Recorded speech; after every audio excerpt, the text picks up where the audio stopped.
देंगे, अपने आप से कहेंगे, मैं प्रसन्न हूँ, मैं प्रसन्न हूँ, मैं प्रसन्न हूँ। कोशिश करेंगे अपने चेहरे पर एक मधुर सी मुस्कान रखें और अपना ध्यान अपनी सांसों पर रखें। मैं स्वस्थ हूँ, स्वस्थ हूँ, मैं स्वस्थ हूँ, मैं स्वस्थ हूँ, मैं स्वस्थ हूँ, मैं स्वस्थ हूँ, मैं शांत हूँ, मैं शांत हूँ, मैं शांत हूँ, मैं सुंदर हूँ, मैं सुंदर हूँ, मैं सुंदर हूँ, मैं आनंदित हूँ, मैं आनंदित हूँ, मैं आनंदित हूँ।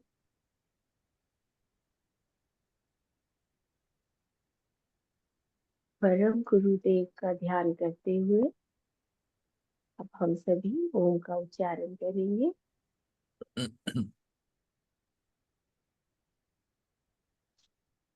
आ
आ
अब सभी साधक मौन में रहकर अपनी ऊर्जाओं पर अपना ध्यान केंद्रित करेंगे।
अब सभी साधक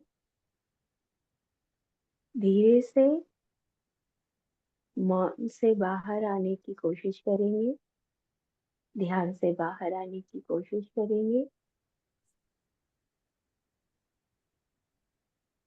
हौले से अपनी उंगलियों को, हाथों की उंगलियों को, पैरों की उंगलियों को मूव कराएंगे और अपनी पलकों को खुल जाने देंगे।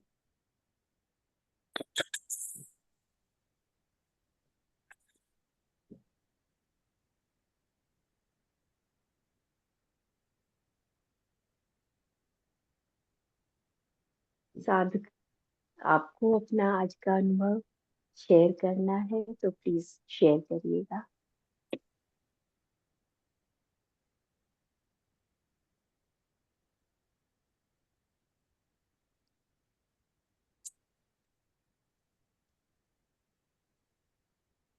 कोई साधक कुछ कहना चाहते हैं, पूछना चाहते हैं तो अपनी बात कह सकते हैं। गुरुजी, आज जब साधना करा रही थी तो मन में एक सवाल आया कि जब हम ओम का उच्चारण आजकल करते हैं तो हमारा ध्यान कहाँ होना चाहिए।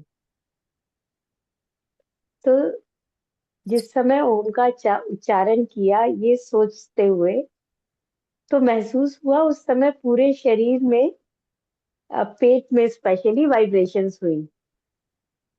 एंड अगले ही क्षण जब सांस लिया तो खुद ही ये जवाब मिल गया कि ध्यान सांसों पर रहेगा, क्योंकि हमें वो एफर्ट करना है एक सांस का। और जब हम उच्चारण कर रहे हैं ओम का तो वाइब्रेशन शरीर के अंदर हो रही है।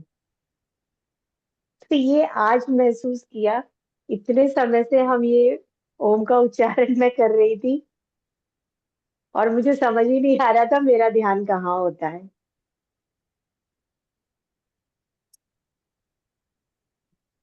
हमें पता ही नहीं होता, हम बेहोश से जी रहे हैं, होश में नहीं जी रहे। कुछ भी करते रहते हैं, कहीं चेतना होती है, हमें कुछ पता ही नहीं है। बेहोशी में जीवन बिता रहे हैं। कभी कोई क्षण आता है, गुरुदेव की कृपा बरसती है, ईश्वर की कृपा बरसती है, और एक क्षण भी नहीं लगता, हमें वो अनुभव आ जाता है। भीतर जो ओम के उच्चारण की वाइब्रेशन होती है, आप महसूस करें, आपके शरीर की एक एक नाड़ी उसका कंपन फील करती है। और जहां जहां भी ऑक्सीजन के ब्लॉकेज होते हैं वो सब खुल जाते हैं, बंद। तो ब्लड फ्लो, ऑक्सीजन फ्लो अच्छा हो जाता है। इस वजह से आप फिजिकली रिलैक्स्ड फील करते हैं। और कोई?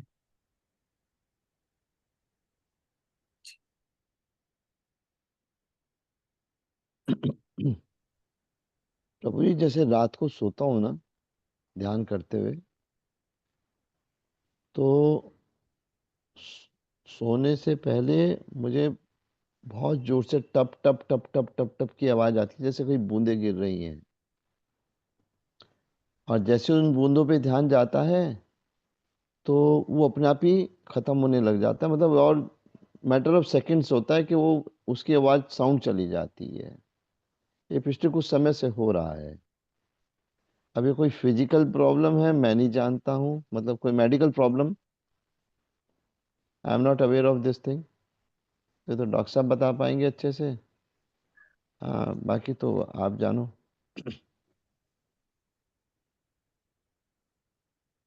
जब हमारा ध्यान केंद्रित होता है तो प्रकृति में होने वाली हलचलों को हम अधिक गहराई से महसूस कर पाते हैं।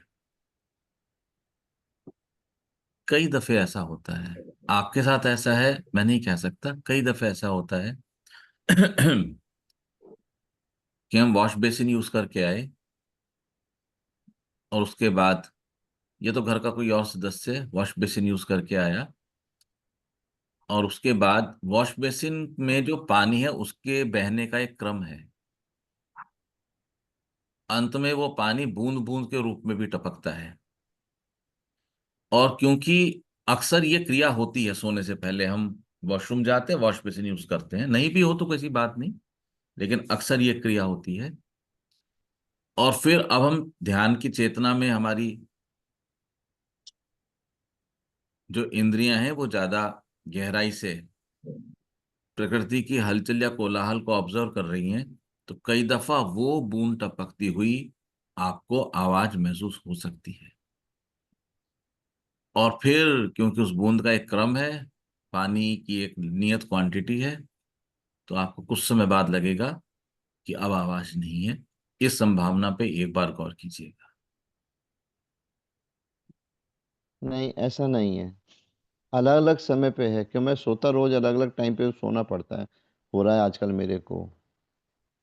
और ये मेरे को भी था कि शायद हल्का यूज करके आती है वॉशरूम, तो नहीं, उस टाइम नहीं है। अच्छे से सो जाते हैं, सब कुछ हो जाता है, फिर उसके बाद आवाज आती है।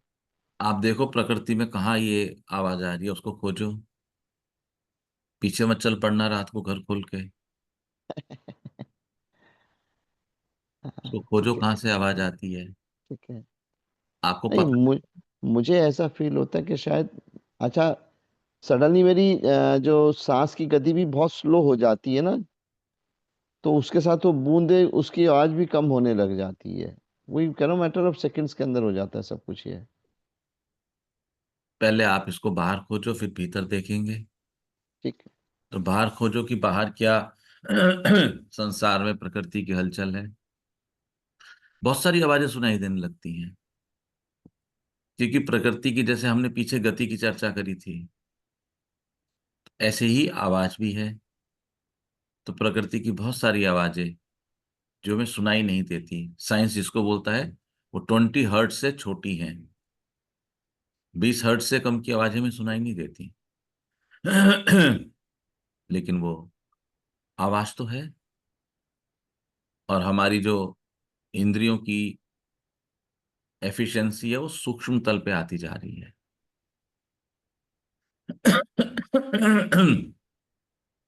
तो छोटी छोटी आवाजें, छोटी छोटी हलचल, हवा के कोलाहल, हवा के बहने के जो कोलाहल की जो लहरें आएंगी, वो तक महसूस होने लगती हैं।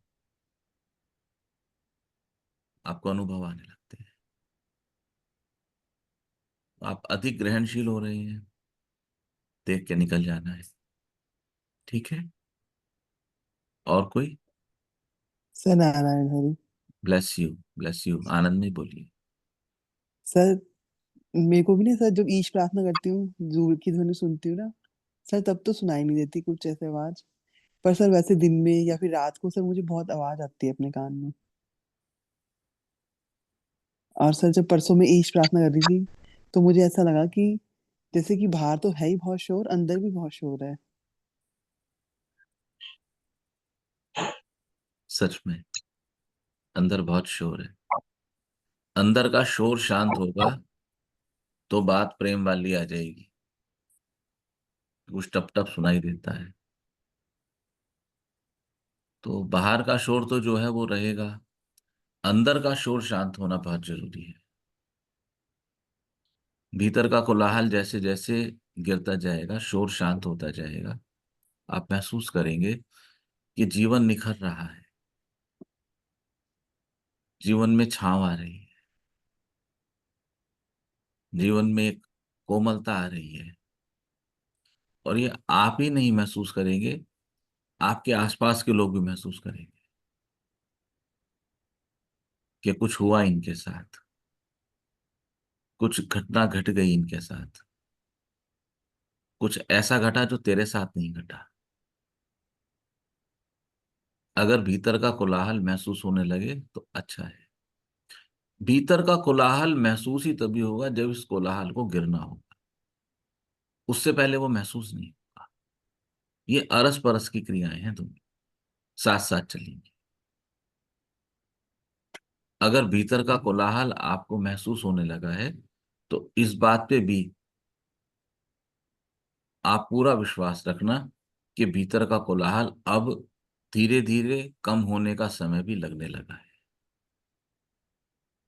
जब भीतर का कोलाहल कम होगा, तो ऑटोमेटिकली संसार में आपकी गति कम हो जाएगी। आपकी भागा दौड़ी जीवन में कम हो जाएगी। यदि कोई व्यक्ति कहें कि जीवन में बहुत भागा दौड़ी है, यानी कि कोलाहल बहुत ज्यादा है, मुझे कहा परसों पढ़ दिन ऋचा ने, ग्रुप पे आप सबने पढ़ा, गुरुजी बहुत भागा दौड़े है, थक जाती हूँ, यानी कि भीतर कोलाहल अधिक है। जो आपके भीतर है, मोटा मोटा वही आपके संसार में बाहर दिखाई दे रहा है। मोटा मोटा वही है। थोड़ा बहुत उसकी आकृति, शेप चेंज हो जाए तो हो जाए, बाकी वैसा ही है। बहुत भागा दौड़ी है जीवन में, बहुत कोलाहल है भीतर। वो एक बड़ी अच्छी स्टोरी मैं पढ़ता था एक दिन, आप सबने भी सुनी होगी, कि एक व्यक्ति एक बाजार में मिट्टी के बर्तन लिए बैठा था। बड़े सुंदर बर्तन थे। तो कोई एक बुद्धिमान व्यक्ति उसके पास पहुंचे और वो आराम से बैठे हैं, कोई आ जाए तो अच्छी बात है, नहीं आए तो अच्छी बात है। तो उन्होंने उसको कहा कि भाई आपके बर्तन बहुत सुंदर हैं। उस व्यक्ति का धन्यवाद, मैं इस बात को जानता हूं। तो बुद्धिमान व्यक्ति ने कहा कि आप इन बर्तनों को इस तरह से अधिक सजा सकते हैं। उसने कहा बात तो ठीक है आपकी, उससे क्या होगा? उसने कहा कि उससे फिर आपको इसके अधिक दाम मिलेंगे। उसने कहा ये बात भी ठीक है, उससे क्या होगा? तो उसने कहा आप इनकी प्रोडक्शन बढ़ा सकते हैं, और अधिक प्रोडक्शन होगी, अधिक सजे हुए बर्तन होंगे, तो और अधिक आपका व्यापार बढ़ेगा। तो जो बर्तनों वाला व्यापारी था उसने कहा कि उसके बाद क्या होगा? तो बुद्धिमान व्यक्ति ने कहा कि उसके बाद आपके पास अधिक धन होगा, आप जीवन में अधिक आनंदित रह सकते हैं।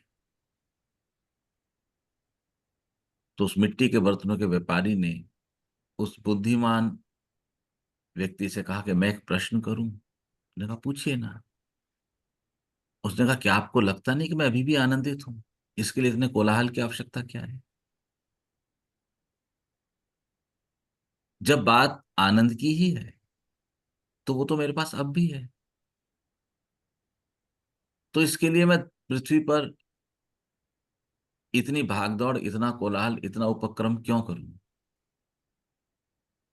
जितनी भागदौड़ कोलाहल है वो हमारे भीतर की है, जितनी भीतर की कोलाहल है वही जीवन में बाहर की है। आनंदित होने के लिए कोई शर्त नहीं, ये निशर्त है। अपने भीतर का कोलाहल तुम्हें दिखने लगा है तो अच्छी बात है। तो धीरे धीरे प्रयास करो कि संसार में तुम्हारी रनिंग, शारीरिक तल पे भागदौड़ कम हो, आपकी वाणी के तल पे रिएक्शंस कम हो। कम जवाब दो संसार को, जब जरूरत हो तो दो, नहीं तो रहने दो।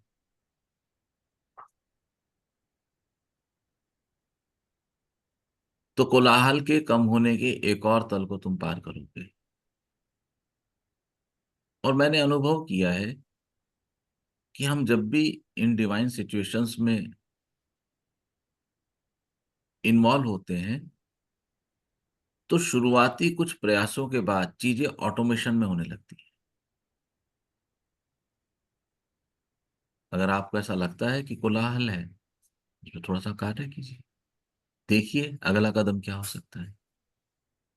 ठीक है? हाँ और जी सर। कोई?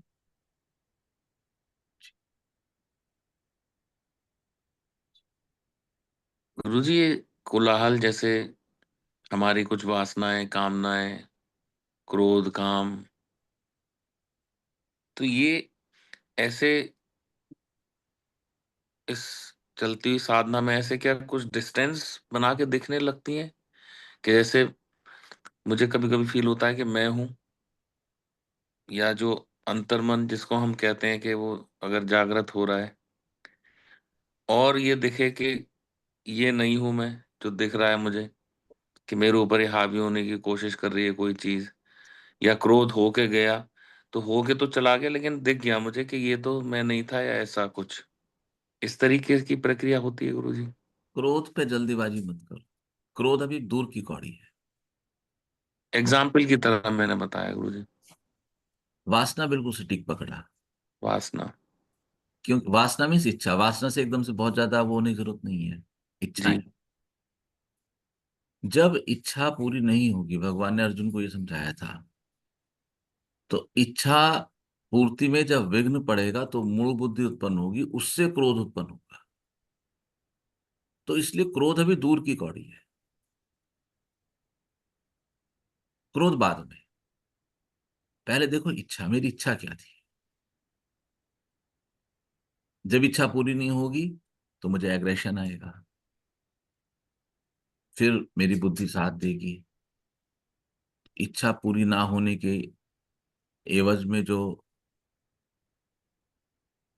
बहुत सारे विचार मेरे भीतर डेवलप हो गए हैं, उनको जब मैं बलपूर्वक रखूंगा और वो भी एक्सेप्ट नहीं होंगे, ये मेरा क्रोध में कन्वर्ट हो गया। इच्छा को फोकस करो। अभी क्या इच्छा उठ रही है, अभी क्या इच्छा उठ रही है मेरी, बस। और क्या ये इच्छा शारीरिक तल पे या भौतिक तल पे, संसार के तल पे ठीक है, होनी चाहिए? होनी चाहिए तो प्रकृति कर ही देगी। नहीं होनी चाहिए तो उससे अपने आप को डिस्कनेक्ट करने की कोशिश करो। आप अपनी इच्छा को कब देख पाओगे? जब आपका अच्छे से प्रैक्टिस होगी अपने सांसों को देखने की। आज सहज को लगता है इतने साल बाद देखो, मैं सहज के लिए कहता था ना हमेशा कि गंगा तट पे जाती है, भीतर नहीं उतरती। आज महसूस हुआ कि ढोल पे जब थाप पड़ती है तो ढोल के अंदर क्या वाइब्रेशन होती है, जो तुम्हें स्वर सुनाई देता है और तुम नाचने लगते हो। कोई भी इच्छा डेवलप हुई, उस इच्छा को देखो, क्या ये इच्छा जायज है, क्या ये इच्छा न जायज है। और अभी छोटी छोटी इच्छाओं को देखना,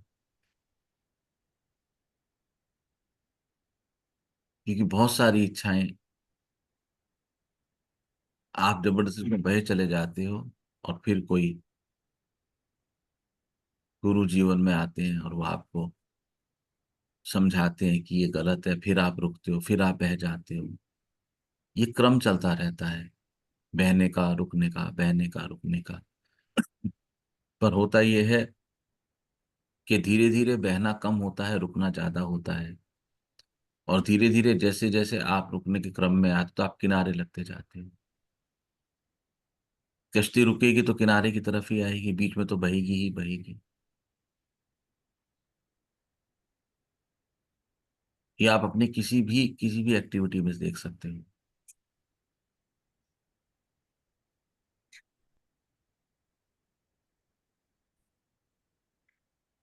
अब मेरे जो जीवन के कष्ट हैं, क्योंकि मेरी सोच मुझ पे आरोपित है, तो मैं अपने जीवन के कष्टों का निर्माण करता हूँ। मेरी वजह से मुझे आ रहे हैं, और देवता नहीं चाहते कि इसी तल पे आगे यात्रा चले, और चाहते हैं चेंज हो। नहीं चेंज हो तो क्या करोगे? आप इसी तल पे मूव करते रहोगे। कब तक? जब तक आपके विचार आपको गिराएंगे नहीं। पानी ऊपर चढ़ सकता है तो नीचे भी गिर सकता है।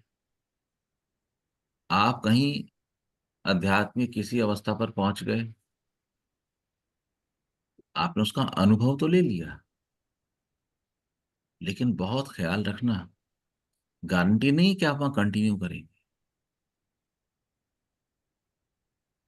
You have all the possibilities to come down. एक अच्छे से प्रैक्टिस किया हुआ मैथमेटिक्स का प्रश्न आप भूल जाते हैं अगर आप उसको रेगुलर प्रैक्टिस नहीं करते हैं। तब आपको ख्याल आएगा मैंने किया था सॉल्व, कुछ ऐसे था, कुछ ऐसे था, मुझे अनुभव है मैंने सॉल्व किया। लेकिन आज मैं उसको फिर सॉल्व करने में सक्षम नहीं हूं। भूल जाते हैं। एक उदाहरण से समझते हैं। छठी सातवीं आठवीं तक हम सब ने संस्कृत पढ़ी है, तब उसको समझते थे, आज नहीं समझ सकते, प्रैक्टिस नहीं करी। तो ये विचार जहां आरोपित होंगे वही आपके कष्ट का केंद्र बनेगा। तो विचार जब संसार पर आरोपित होंगे तो संसार आपके कष्टों का केंद्र बनेगा, क्योंकि संसार आपसे अलग है, उसकी अपनी एक सत्ता है। संसार मतलब आपसे अलग कोई भी, घर परिवार समाज नौकरी गाड़ी मकान प्लॉट, विवाद होते हैं ना, लोगों को प्रॉपर्टी में विवाद होते हैं ना, कष्ट का केंद्र बना। कुछ भी, पद प्रतिष्ठा, डिफिकल्ट है रिजॉल्व करना। लेकिन जब आप अपने कष्टों का केंद्र खुद बनने लगे, तो सबसे पहले तो यह है कि आपका केंद्र अब आप हो रहे हैं।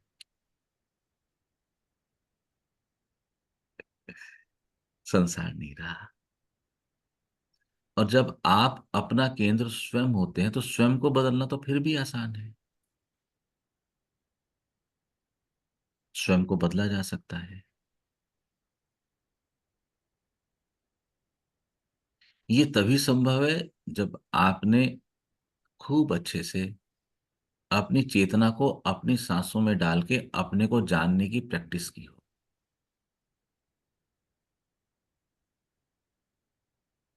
तो मैं क्यों कहता हूं ज्योति कि क्रोध दूर है, अभी वो दूर है। आपने वेट ही क्यों करना है कि वासना क्रोध में बदले? पहले बार में ही शिकार कर लो। वासना है उसी को देख लो। अब वासना आए, वो रुके, वो ठहरे, वो पूरी ना हो, वो बाद के कदम है। पहले कदम पर ही देख लो। तो जैसे ही आए इच्छा, देखो क्या ये इच्छा आध्यात्मिक रूप से ठीक है?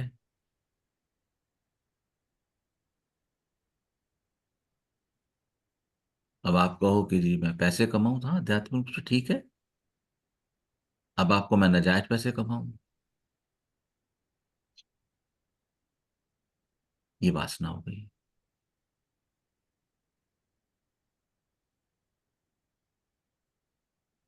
मैं अधिक पैसे कमाऊं, ये कोलाहल हो गया।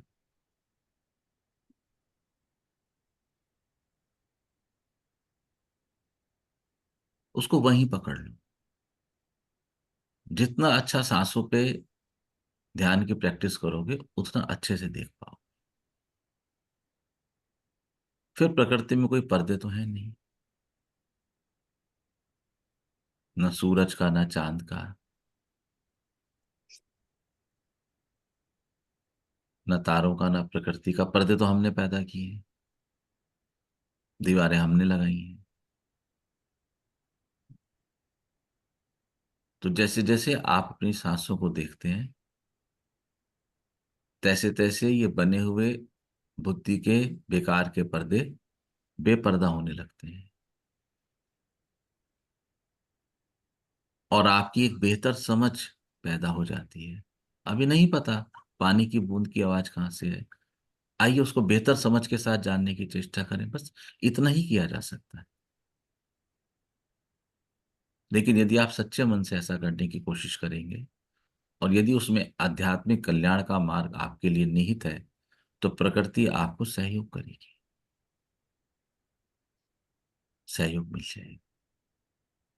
क्या आपको अपने बात का उत्तर मिल गया?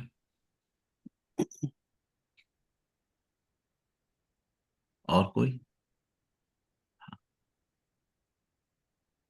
आपने अभी कहा कि आप अब स्वयं के अंदर से ही दोषारोपित हो रहे हैं, आरोपित हो रहे हैं। पहले बाहर से आरोप लगते थे आप पे, मतलब एक एग्जाम्पल के, मतलब मैं एग्जैक्ट वर्ड नहीं यूज कर पा रहा हूँ, लेकिन अब खुद ही आप अपने मतलब ये सेल्फ एक्यूज हो रहे हो आप।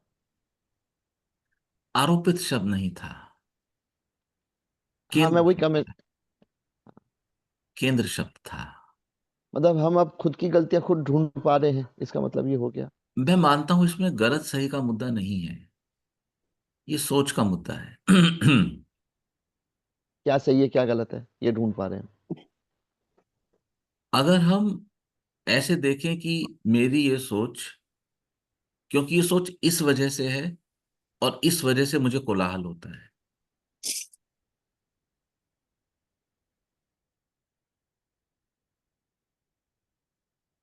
अगर सिर्फ इतना देख पाए, और अगर नहीं देख पाए और प्रकृति की कृपा हो, तो प्रकृति आपको अलग अलग अलग तरह से बताती है। लेकिन सबसे अच्छा तरीका है, बेस्ट, कि आप बैठे हो और आपके पास संदेश आ जाए। यानी कि प्रकृति आपको बहुत आराम से सिखाना चाहती है। हमने चर्चा की थी पहले भी कि यदि हम प्रकृति के मैसेज नहीं सुनते हैं तो अगली बार वो मैसेज सख्त होने लगते हैं, और फिर हम कहते हैं कि मेरे जीवन में इतना क्लेश क्यों है, मेरे साथ ही ऐसा क्यों है, मैं ही क्यों परेशान हूं, मेरे को ही ये समस्या क्यों है, मुझे ही सहयोग क्यों नहीं मिलता है। इन सब का एक ही उत्तर है कि तुम सुनते नहीं।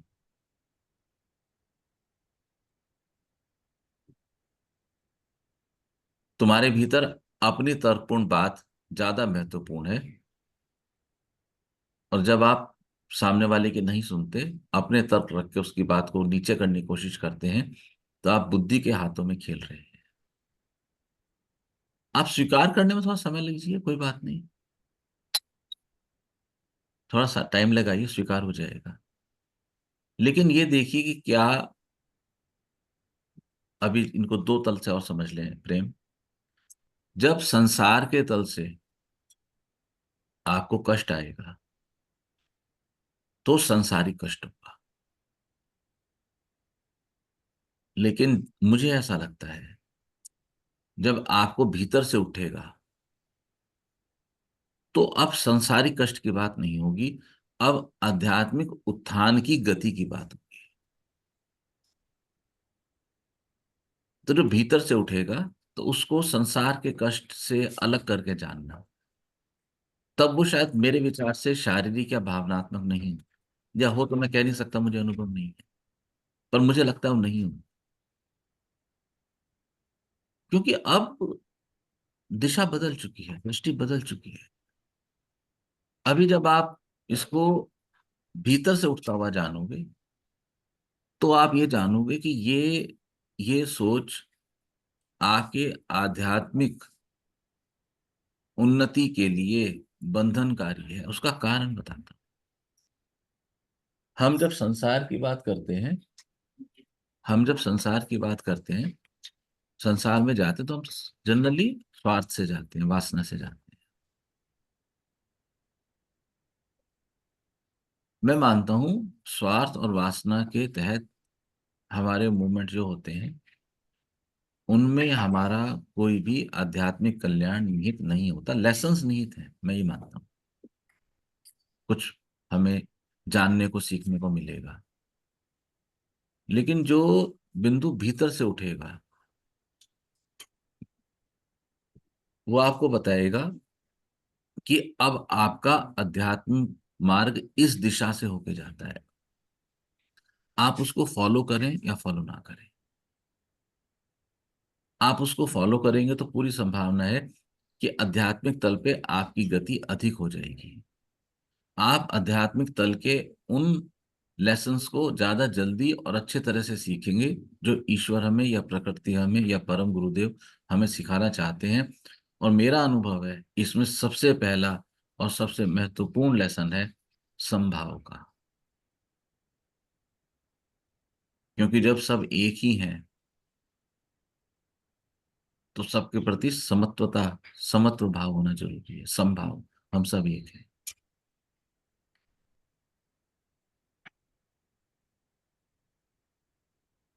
तो जब हम सब एक हैं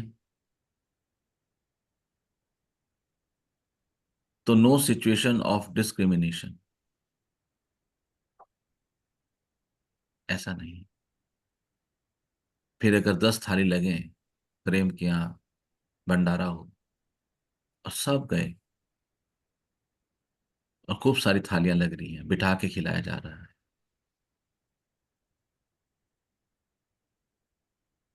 तो वहां यह संभव नहीं है कि प्रेम अपने बेटे की थाली में 1 चम्मच घी बढ़ा दे। ये संभव नहीं है।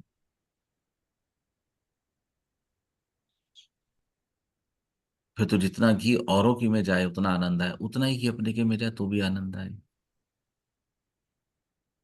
संभाव हुआ ये, बराबर का भाव। जितना वो मेरा अपना उतना ये मेरा अपना। मुझे लगता है कि संभाव को जाने बिना और उसको प्रैक्टिस किए बिना अध्यात्म के मार्ग पे आगे बढ़ना कोरी कल्पना होगी।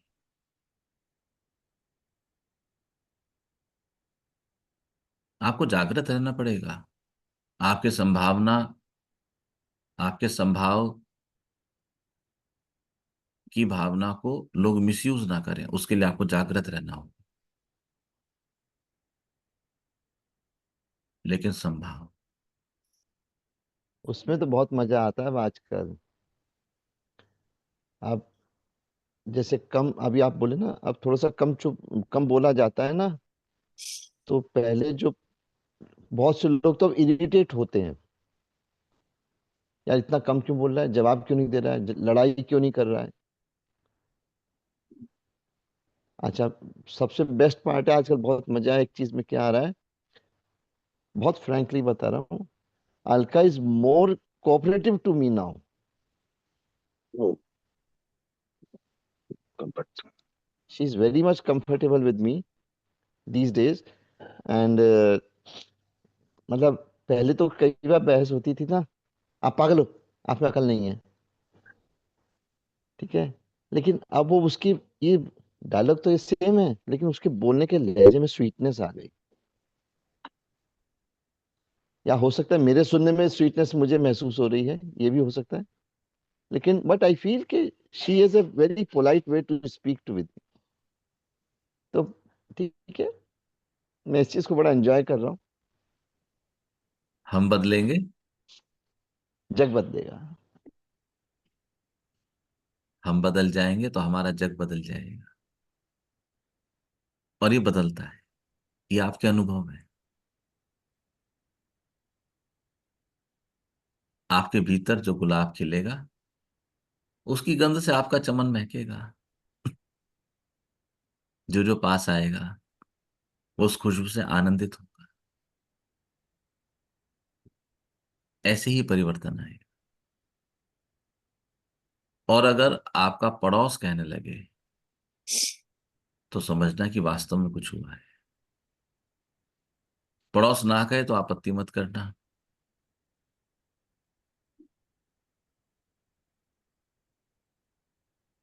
क्योंकि पहले तुम्हें पता है कि भीतर कुछ हुआ है।